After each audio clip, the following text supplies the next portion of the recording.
Operación Nocturna. Fuerzas especiales. Entraron y derribaron una red criminal. Prepárate para conocer una operación tan secreta que casi nadie debía enterarse. Si creías haberlo visto todo en misiones encubiertas, espera a descubrir cómo un grupo de fuerzas especiales entró en la noche, sin hacer ruido, y derribó una red criminal que operaba como un fantasma digital. Dale like, suscríbete y comparte, porque lo que vas a ver parece sacado de una película. Pero ocurrió de verdad. La noche cayó sobre una ciudad que no dormía. Una de esas donde los ruidos del tráfico se mezclan con los murmullos de quienes viven en los bordes de la ley. Eran las 2 de la madrugada cuando la operación nocturna comenzó. Lo que parecía ser un silencio habitual escondía un despliegue de inteligencia militar y precisión quirúrgica. En ese instante, en varias zonas del país, unidades de fuerzas especiales estaban a punto de irrumpir en una red criminal que llevaba años operando en la sombra, moviendo dinero, armas y secretos a través de canales tan ocultos que ni las propias autoridades locales conocían su alcance. El plan llevaba más de 6 meses de preparación. Todo comenzó con un envío interceptado en un puerto del Caribe. Una serie de contenedores con cargamentos de materiales aparentemente legales, pero dentro de ellos había un patrón cifrado en las etiquetas. Ese código llevó a los analistas de inteligencia a descubrir una red de comunicación encriptada que conectaba a docenas de miembros de una organización criminal internacional. Lo que nadie sospechaba era que la misma red estaba siendo usada para traficar no solo armas, sino también tecnología robada de laboratorios de defensa. Aquella pista fue la chispa que encendió una operación secreta a gran escala. Los informes de inteligencia describían a la organización como extremadamente disciplinada. Sus líderes nunca aparecían en el mismo lugar 2 veces.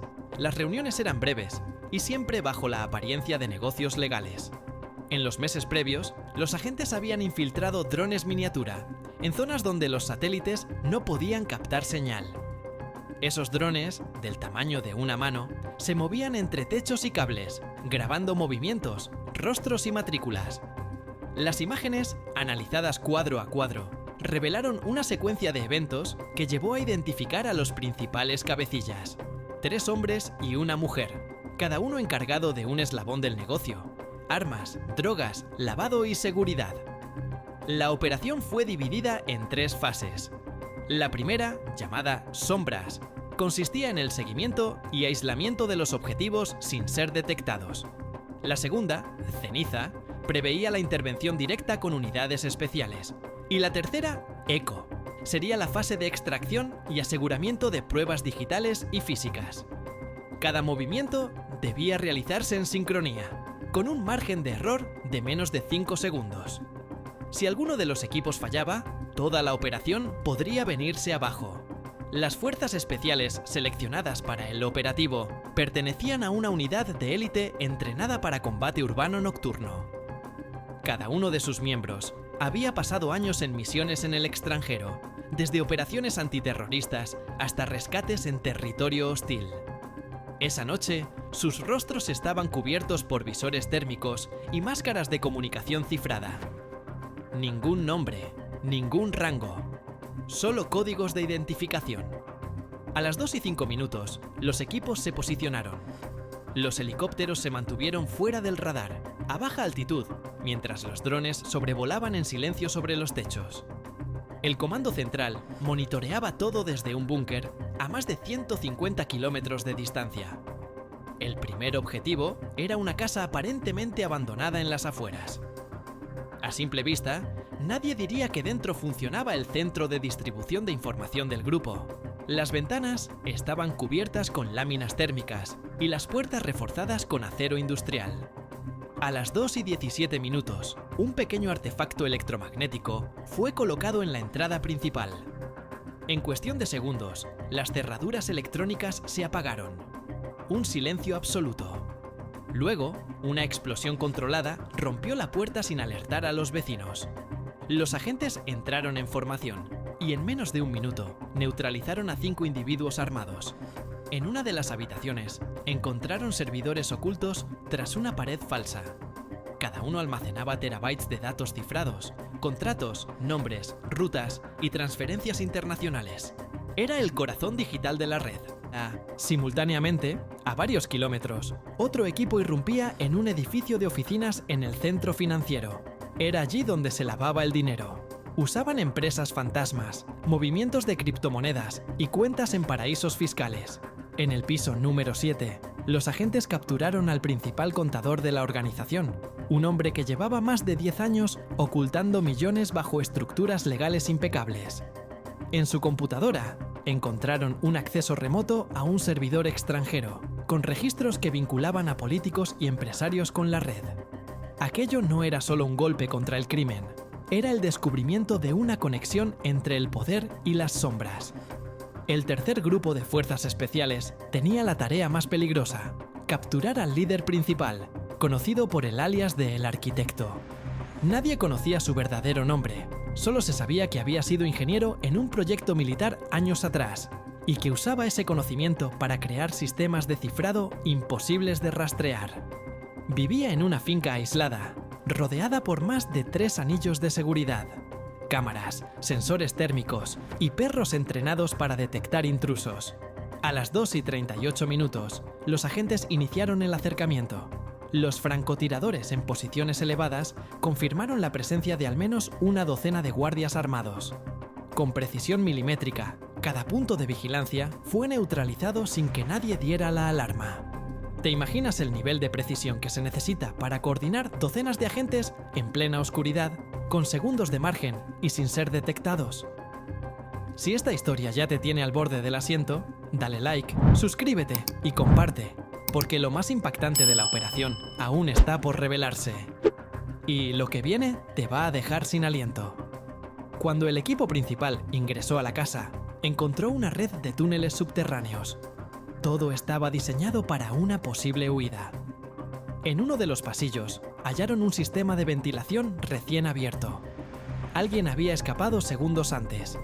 Una cámara térmica detectó una silueta moviéndose a unos 500 metros al norte. El helicóptero de apoyo se movió en esa dirección, iluminando la zona con luces infrarrojas. La persecución duró menos de 10 minutos. El arquitecto fue detenido mientras intentaba activar una tableta con un sistema de autodestrucción de archivos. No dijo una palabra. Solo miró a los agentes con una calma inquietante, como si hubiera previsto todo. A las 3 en punto, la operación nocturna se daba por finalizada. 48 detenidos, 15 laboratorios desmantelados, más de 20 armas de asalto incautadas y una red financiera internacional desmantelada. Pero lo más impactante no eran los números, sino lo que los equipos de análisis encontraron en los servidores: correspondencias entre distintos países, empresas tecnológicas y transferencias de datos clasificados sobre sistemas de defensa. Algunos de esos archivos eran idénticos a los utilizados por proyectos gubernamentales en desarrollo. En otras palabras, la red no solo traficaba, también robaba información sensible de alto nivel.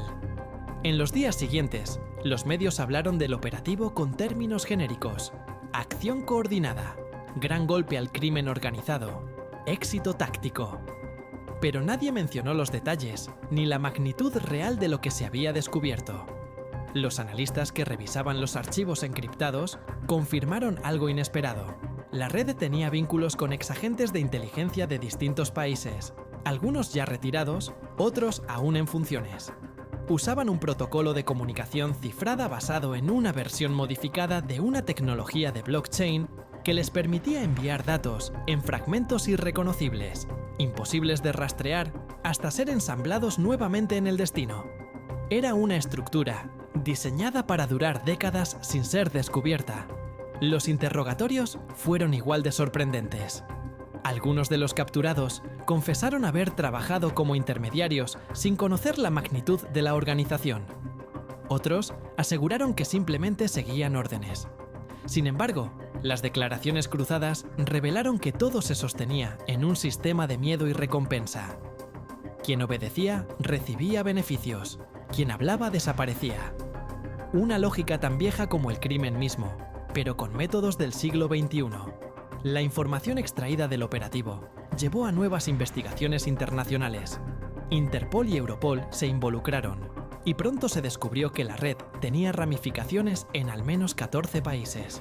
Desde Sudamérica hasta Europa del Este, la misma estructura financiera aparecía replicada bajo distintos nombres. Todo apuntaba a un solo cerebro, que coordinaba desde las sombras, alguien que probablemente nunca había sido identificado. Las fuerzas especiales habían capturado al arquitecto, pero los archivos sugerían que él respondía ante alguien más, conocido solo como Sigma, un nombre que, hasta el día de hoy, no tiene rostro. Entre los hallazgos más intrigantes estaba un conjunto de planos encriptados sobre drones tácticos modificados para uso no militar. No eran simples prototipos. Los planos indicaban adaptaciones que permitían a esos drones transportar cargas pequeñas y precisas, ideales para operaciones encubiertas. Algunos analistas sugirieron que la red planeaba vender esa tecnología al mejor postor, lo que habría cambiado completamente el equilibrio de seguridad en ciertas regiones. Era un negocio de millones, y su caída representaba una de las victorias más significativas contra el crimen tecnológico de la última década. Sin embargo, no todo fue celebración. En los días posteriores, varios de los oficiales involucrados en la operación recibieron amenazas veladas, correos cifrados, llamadas anónimas y seguimientos sospechosos. Se ordenó reforzar la seguridad de todos los participantes y mantener en reserva la identidad de los agentes. Algunos fueron trasladados a bases en el extranjero, otros simplemente desaparecieron del radar público. Nadie quería correr riesgos. Sabían que la organización, aunque herida, aún tenía poder. Uno de los oficiales del Comando Central describió la noche de la operación como una danza silenciosa entre el orden y el caos. Dijo que en ningún momento sintieron miedo, solo una concentración absoluta. En una entrevista confidencial, reveló que durante la irrupción en la primera casa, los sensores térmicos detectaron una figura que no correspondía a ningún humano. Una especie de dron cuadrúpedo, posiblemente un prototipo de seguridad robado de un laboratorio privado. Aquello cambió la percepción de lo que enfrentaban. No solo eran criminales, era una red con acceso a tecnología militar avanzada. La investigación posterior confirmó que al menos 3 de los dispositivos decomisados tenían componentes fabricados por empresas que proveen al sector defensa. Eso implicaba que alguien, desde dentro, estaba filtrando piezas. En uno de los discos duros hallados se encontraron registros de envío con coordenadas de zonas restringidas y nombres codificados de ingenieros involucrados. La trama se extendía como una telaraña imposible de rastrear en su totalidad. Hoy, varios años después, el eco de aquella noche aún resuena en los círculos de seguridad internacional. Muchos de los involucrados fueron condecorados en secreto y otros fueron reasignados a misiones aún más confidenciales. Pero lo que ocurrió esa madrugada sigue siendo, para muchos, una historia envuelta en misterio. Nadie sabe con certeza quién fue Sigma, ni cuántas de las ramificaciones de la red siguen activas. Algunos creen que la operación solo cortó una de las cabezas de una hidra mucho más grande. De hecho, informes recientes de inteligencia han detectado patrones similares en nuevas redes que operan bajo otros nombres, pero con los mismos métodos de cifrado y la misma estructura jerárquica. Es como si alguien hubiera tomado los restos del sistema original y los hubiese reconstruido en otro lugar. En este sentido, la operación nocturna no fue el final, sino el comienzo de una nueva etapa en la guerra invisible que se libra en la oscuridad. Los agentes que participaron aquella noche saben que, aunque no se les mencione, cambiaron el curso de una historia que se contaba en silencio. Porque, en la noche en que el silencio parecía absoluto, hubo quienes entraron sin ser vistos y salieron dejando una huella que ni la oscuridad pudo borrar. Aquella fue la noche en que las sombras se enfrentaron entre sí. Y las correctas ganaron. La noche terminó, pero la historia sigue. Si esta operación te conmovió, déjanos tu comentario. ¿Qué parte te sorprendió más? Dale like, suscríbete, comparte y activa la campana para no perderte las próximas investigaciones que desentrañan el lado oculto del poder. Gracias por leer. Nos vemos en la próxima historia detrás de las sombras.